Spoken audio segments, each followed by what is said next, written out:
যে পাঁচটা ইন্দ্রিয় দিয়ে আমরা পৃথিবীকে জানি তাদের ত্রুটি অনেক, অনেক রকম ভুল তাদের হয়। তবুও আমাদের মতো সাধারণ মানুষের তাদের উপর বিশ্বাস অগাধ, অগাধ বিশ্বাস আমাদের সাধারণ বুদ্ধির ওপর। এই কটা ইন্দ্রিয়ের নাগালের মধ্যে না এলে আমরা অনায়াসে অনেক কিছুকে বুদ্ধি দিয়ে আমরা কঠিন ভাবে সত্য বা মিথ্যা বলে সবকিছুর উপর রায় দিই। কিন্তু এমন অনেক জিনিস আছে যা সত্য মিথ্যার মাঝামাঝি জগতের, যেখানে বুদ্ধি থই পায়রা, ইন্দ্রিয় হার বেড়ে যায়। সেই রকম একটা কাহিনী আজ বলতে বসেছি। গোড়ায় নিজের একটু পরিচয় দেওয়া ভালো। পশ্চিমের কোনো একটি মাঝারি গোছের সমৃদ্ধ শহরে আমি ডাক্তারি করি। শহরের নামের কোনো প্রয়োজন এই গল্পে নেই, সুতরাং নামটা নাই করলাম। সেদিন রাত্রে শহরের প্রায় বাইরে বহু দূরের একটা কল সেরে একলাই ফিরছিলাম। একে দারুণ শীত বছর, তার উপর রাত অনেক হওয়ায় ঠান্ডা অত্যন্ত বেশি পড়েছে। পুরো পুরো কোটা কত গরমের চাপা থাকা সত্ত্বেও সব ভেদ করে মনে হচ্ছিল ঠান্ডা হাওয়া আমার পাঁজরার ভেতরে গিয়ে ঢুকছে। আসছিলাম আমার পুরনো মোটরে। এই মোটর আমি আজ 10 বছর ধরে একাই চালিয়ে পেয়েছি, কিন্তু এখন মনে হচ্ছিল সঙ্গে একজন শফার থাকলেই বুঝি ভালো হতো। এই দারুণ শীতে স্টিয়ারিং হুইল ধরে সমস্ত হাওয়ার ঝাপটা সহ্য করার যে কষ্ট আর কিছু নেই। আমাদের শহরটি অত্যন্ত ছড়ানো, বড় বড় কয়েকটি রাস্তাকে আশ্রয় করে চারিধারে অনেক দূর পর্যন্ত সে বিস্তৃত হয়ে আছে, কিন্তু জমাট বাঁধেনি। অনেক সময় এক প্রান্ত থেকে আরেক প্রান্তের মধ্যে শুধু একটি নির্জন রাস্তা ছাড়া আর কোনো যোগ নেই। যে রাস্তা দিয়ে আসছিলাম সেটিও অত্যন্ত নির্জন। দুধারে মাঝে মাঝে হর্তুকি বা মহুয়া গাছ, রাস্তার দুধারে শুধু শূন্য অসমতল মাঠ। তার ভেতর বাড়িঘর নেই বললেই হয়। খেয়ে বাড়ি পড়বে নির্জন জায়গায়। অন্ধকারে অবশ্য এসব কিছুই দেখা যাচ্ছিল না। আমার মোটরের মিটমিটে আলোয় সামনের পথের খানিকটা দেখা যাচ্ছিল মাত্র।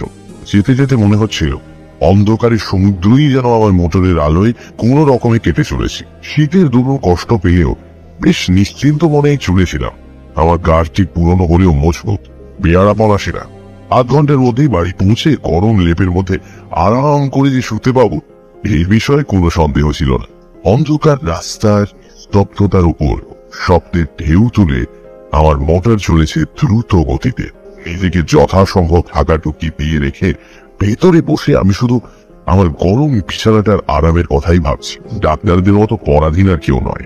তবুও মনে হচ্ছিল একবার বাড়িতে পৌঁছতে পারলে প্রাণের দায় ছাড়া শুধু পয়সার জন্য আর আমায় কেউ বের করতে পারবে না।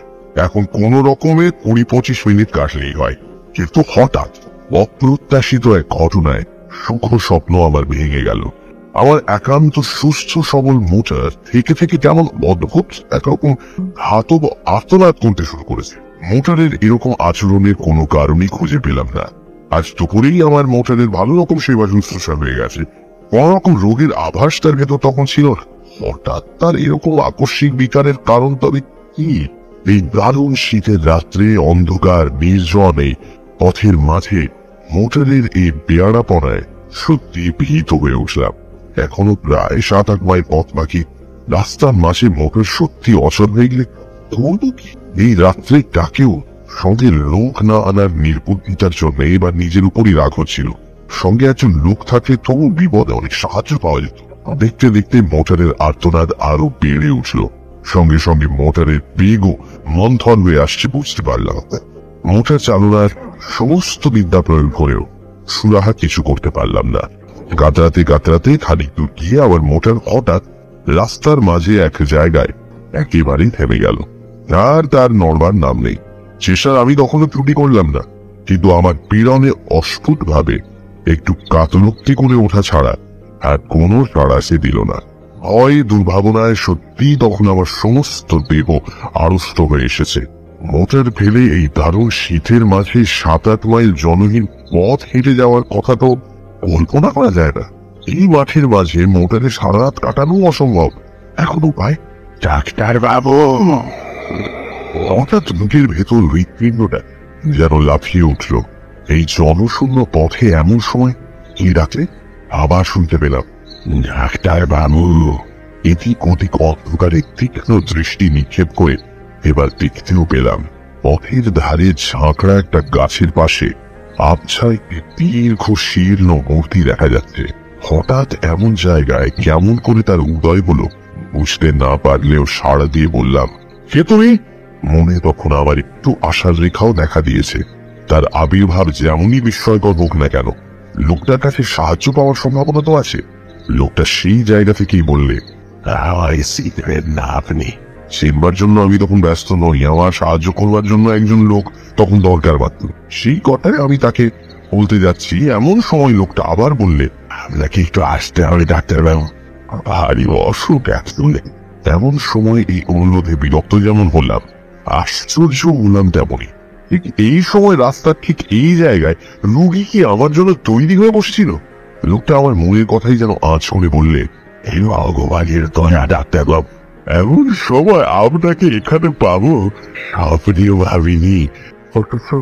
অথচ না পেলে কি বিপদই সে করত। বেশি কথাবার্তা তখন আর ভালো লাগছিল না, একটু বিরক্ত হয়েই বললাম, কোথায় তোমার রোগী? লোকটা এবার নিঃশব্দে অন্ধকারের ভেতর একদিকে হাত বাড়িয়ে নির্দেশ করলো। সেদিকে চেয়ে দেখলাম সত্যি দূরে একটা বাড়ির আলো যেন দেখা যাচ্ছে। এরকম নির্জন প্রান্তরের মাঝে এরকম বাড়ি খুব কমই থাকে। হঠাৎ এরকম জায়গায় এমন সময় যাওয়াও একটু বিপজ্জনক। তবে শত্রু আমার কেউ তো নেই, এবং সঙ্গে টাকা করিও নিতান্ত সামান্য, এই যা ভরসা। একটু ভেবে নিয়ে জিজ্ঞাসা করলাম, কি অসুখ? উত্তর এলো, জানি না ডাক্তারবাবু, কিন্তু অত্যন্ত সঙ্গীর অবস্থা, তাড়াতাড়ি লাগিয়ে বোধহয় বাঁচানো যাবে না। তো ভাই আপনার চলুন ডাক্তারবাবু। কোথায় নিজের বিপদ সামলাবো, না হঠাৎ রাস্তার মাঝে মাঝরাতে যেতে হবে পরের চিকিৎসায়? তবু ডাক্তার মানুষ, জীবন মরণের সমস্যা শুনলে চুপ করে বসে থাকতে পারা যায় না। বাধ্য হই তাই বললাম, চল। মাঠের ওপর দিয়ে শুরু একটা পথ, অন্ধকারে ভালো দেখাই যায় না। তাই ধরে লোকটার পিছু পিছু মিনিট পাঁচেক হেঁটে একটি বাড়ির উঠোনে এসে দাঁড়ালাম। সামনে একটি ঘরের দরজা থেকে আলো দেখা যাচ্ছে। সেই দিক দেখিয়ে লোকটা বলল, ওই ঘরেই রোগী বাবু, আপনি যান, আমি এখনই আস। অন্ধকারের ভেতরই বুঝতে পারছিলাম বাড়িটি বিশেষ সমৃদ্ধ চেহারার নয়। গতি চার পাঁচে ঘর এবং একটুখানি ঘেরা উঠোন। ঘরগুলিও সব পাকা ছাদের নয়, দুপাশে খোলা ছাউনি। লোকটার কথা মতো সামনের ঘরে গিয়ে এবার ঢুকলাম। ঘরটি আয়তনে বিশেষ বড় নয়, তার উপর নানান আকারের বাক্স ব্যাটরায় বোঝাই বলে ভেতরে নড়বার চড়বার স্থান অত্যন্ত অল্প। দরজার মুখোমুখি একটি জানালা, সেই জানালার ধারে মিটমিট করে একটি কেরোসিনের লণ্ঠন জ্বলছে। সেই আলোতেই অস্পষ্টভাবে দেখা গেল দরজার বাঁ ধারে একটি চারপায়ায় অত্যন্ত শীর্ণ এক ভদ্রলোক শুয়ে আছেন। ঘরের ভেতর এদিক ওদিক চেয়ে বসবার জায়গায় একটি মাত্র দেখতে পেলাম। জানালার কাছে চারপায়া থেকে অনেক দূরে একটি বেতের পোড়া, সেইটাই টেনে চারপায়ার কাছে বসবার উদ্যোগ করতে একটু হেসে এবার সেখানেই বসলাম। রুগীদের নানা অদ্ভুত বাতিকের সঙ্গে আমার যথেষ্ট পরিচয় আছে, বুঝলাম। খানিকক্ষণ ধরে নিজের রোগ সম্বন্ধে ভদ্রলোকের নানা মতামত আমায় এখন শুনতে হবে, না শুনলে নিস্তার নেই। ক্ষীণ স্বরে প্রথমেই তিনি আরম্ভ করলেন, আমার রোগ কি সারাতে পারবেন ডাক্তারবাবু? পারবেন আমাকে বাঁচাতে? একটু হেসে বললাম, সেই চেষ্টা করাই তো আমাদের কাজ, আর বাঁচবেন নাই বা কেন? একটু অদ্ভুত হাসির আওয়াজ এলো ঘাট থেকে।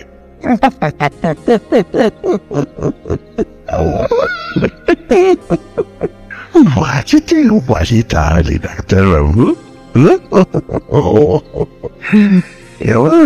বললাম, আরেন বই কি, কি এমন হয়েছে আপনার?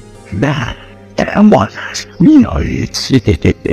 ভদ্রলোক আবার যেন হাসলেন, তারপর বললেন, অনেক ক্ষমতা, কিন্তু ধরুন তাকেও যদি না বাঁচি, যদি আজ রাত্রেই মারা যায়।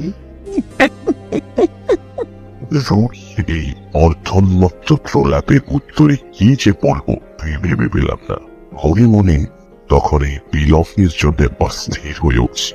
রোগী আবার বললেন, যদি আপনি মারা যান ডাক্তারবাবু, আপনার দেবী। আচ্ছা, পাগল রোগীর পাল্লায় তো পড়া গেছে। বললাম, যদি নেহাতি তাই হয় তাহলে ফি না হয় নাই পেলাম। আমরা শুধু ফির জন্যই সবসময় আসি না।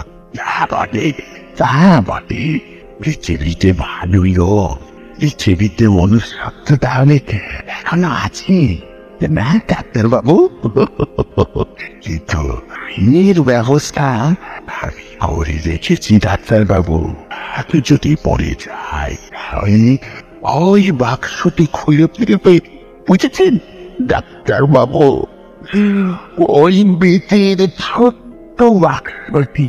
ভদ্রলোকের স্বর আরো মৃদু হয়ে এলো। ভদ্রলোক একটু চুপ করে থেকে একটু হেসে আবার বললেন,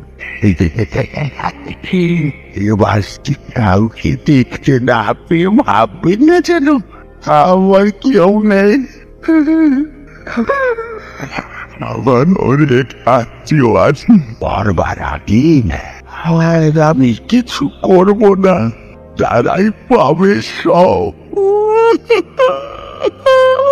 আমি এবার বলতে যাচ্ছিলাম আপনার অসুখটা সম্বন্ধে। অসুখ তো দেখবে, আর একটা কথা বলিনি, ওই কাগজটি আমার উইল ডাক্তার বাবু। এই ছেলেকে আমি পুত্র করেছিলাম, তাও জানি না, কিন্তু জানেন তো রক্ত জলের ঘন। আর বেশিক্ষণ অপেক্ষা করা যায় না। মোড়া থেকে উঠে পড়ে আমি বললাম, এইবার আমি দেখতে পারি? খাট থেকে আওয়াজ এলো।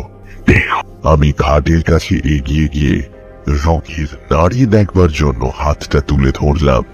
সে হাত বরফের মতো ঠান্ডা, মৃত, শুধু মৃত হলে এতখানি আতঙ্কের আমার বোধ হয় কারণ থাকতো না।